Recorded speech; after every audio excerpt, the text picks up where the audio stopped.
class. In this class, we are going to be treating lesson number 2.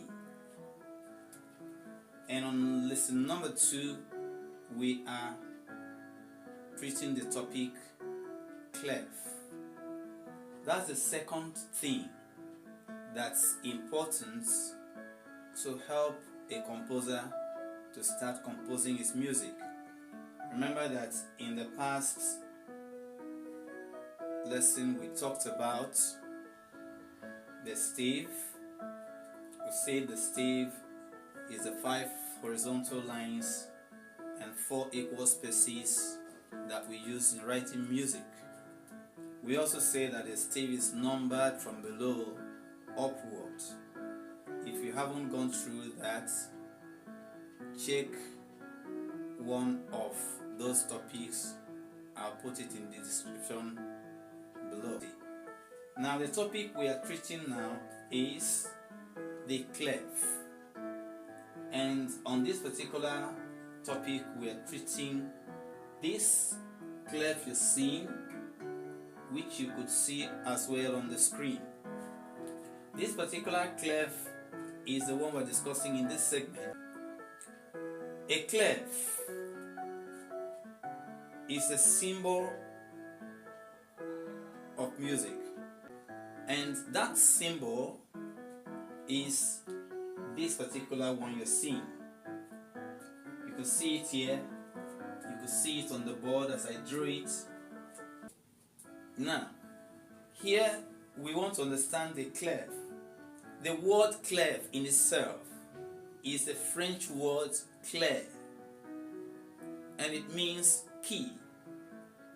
So when you use a clair, a clef on a music staff to position the pitch, you are automatically saying, I am opening this door. And when that door is opened, it is not for every other thing but for music letters.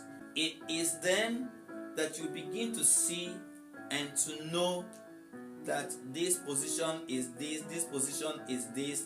Number 1 is that the clef is a sign for fixing definite pitch on the stave.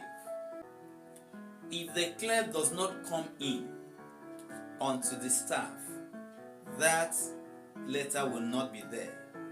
Authoritatively, it is not possible for a staff without a clef to have any letter on it. That is number 1 information that you need to have. If there's no clef, there is no letter position, there's no pitch, there's no sound position. Number 2, the treble or G clef is a sign like this. You could see the sign. It is the sign like this, and you need to take note about the clef. That is a G clef. What does a G clef do? Now we call it G. We need to arrive at what happened, or why is it a G? Now it was an old letter in the Roman alphabet. Old letter in the Roman alphabet, and it was letter G. Letter G, old Roman alphabet. Presently in music, it is still bearing the same letter name. It is still the same letter G. Clefs gives letter names to the stave. Clefs gives letter names to the stave. It is the clefs that brings letter names. Without the clefs, there's no letter name.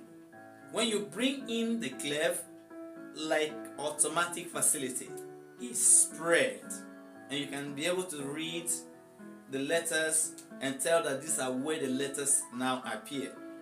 It's just like a tenant. A house is built, no tenant there, then you can say this is the house of Mr. So-and-so or Mrs. So-and-so. You can't do that because there's nobody living there. But once the tenant comes in, the tenant comes with his property. And things are put in their places because of the occupants of the building having his properties in there. A clef is like a tenant onto a musical staff. He comes in with his properties. And what are the properties of the clef?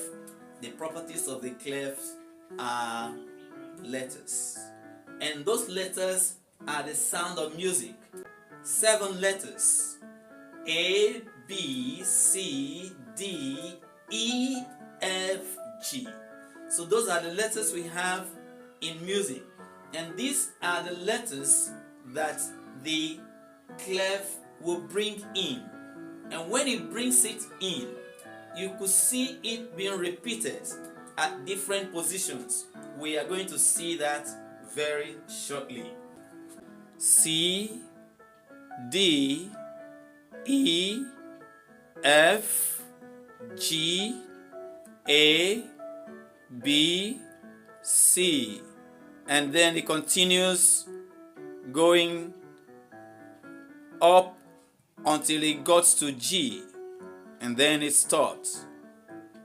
So this is a clear example of a treble clef fixing a staff.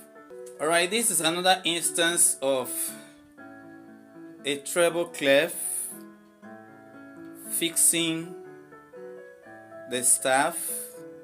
How to read the treble clef. How to read the treble clef. And you read the treble clef by understanding the letters of the lines and the letters of the spaces. To the extreme right, you see the words, every good boy does fine. Every good boy does fine. Then you're seeing the letter E is in red. G is in red. Then B is also in red. D is in red. Then F is in red. Those are the letter names that each line is called. So you have E, G, B, D, F. Now for the spaces, you have the letters F, A, C, E. And these need to be memorized. So it is for you to take your time and master the letters of the lines and spaces. Every good boy does fine. And for the spaces, once again, F-A-C-E spells face.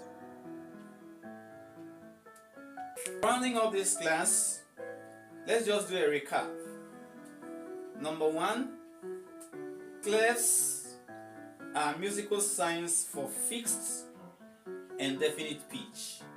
Number 2, treble or G clefs is the sign that gives pitch or letter names to the staff. Without it, no letter name. Music is a language, and you need to be able to read the signs and be able to tell what it is. It helps you to be able to read the music and even to write it expressively the way you want to.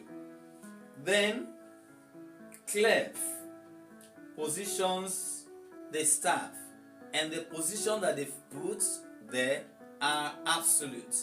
Except you change the clef. The letter name for this staff that you're seeing now, that is treble staff, cannot change. It is only when the clef changes that the letter name can change. Let's remind you once again that the clefs were original letter of the Roman alphabet. Let's get it clear again, reminding you, clef come from the word clair, which is a French word, and it means key. In that emphasis, Clefs opens the door for you to be able to see the notes, for you to be able to tell the pitch, for you to be able to understand what is written. They are all the opening of the door that the clef does. It helps you to be able to assess your pitch, understand your pitch, read your pitch, and sing or play it. Finally, the clef is a clue to the kind of musical pitch indicated, and notes that are written without an opening clef, they has no name. A staff is named by the clef at its beginning. If you are new to the channel, please like and subscribe. The more you like, the more it is possible for YouTube to recommend the video to other people. Like, subscribe, comment, and share. Tell us what you want us to talk more about, and more of the things that we said maybe you don't understand, or whatever is your comment, whatever is in your mind, say it. We want to hear it. We want to know how you are enjoying the class, or you are not enjoying it. What are the inputs that you want us to put in it to make you appreciate it more? We are waiting to receive your comments. Your comment is important to us. And so, if you have not watched the first lesson, please go and watch that lesson. It will help you to be able to understand more what we're doing here. The way music science works is that if you don't understand one sign and you are studying another sign, the one you have not understood will be making things look very big and very ambiguous. That is like the person talking is talking to the air and not to you. The simple fact is that there is a topic you have not listened to, which is supposed to be first before a second. So when a topic has been treated before and you have not watched that topic, it is not just watching the topic, it's paying attention and taking note where necessary, and making sure that you understand that particular teaching before you come to the next teaching. That is what will help you to really make the progress that you're supposed to make. Remember I said music symbols, they work together as the building block of written music. That's why these lessons and topics are important, to teach detailed information, to give detailed information about the symbols, the signs that are used in music. By the time you have gotten to a particular stage, you must have seen that you are no longer being mystified. It doesn't sound like a mystery when you are hearing or you are seeing any of these musical signs. You must have gotten used to it, and then it becomes a working tool for you to use. And so, music signs, music symbols are the building blocks of written music. And that's why this class is going on, and subsequent lessons that are coming on the way is to bring down all those musical symbols, teach you what they are, teach you what they do. When you understand it, it becomes easy for you to read and to write music. Until we come your way next, it is bye for now.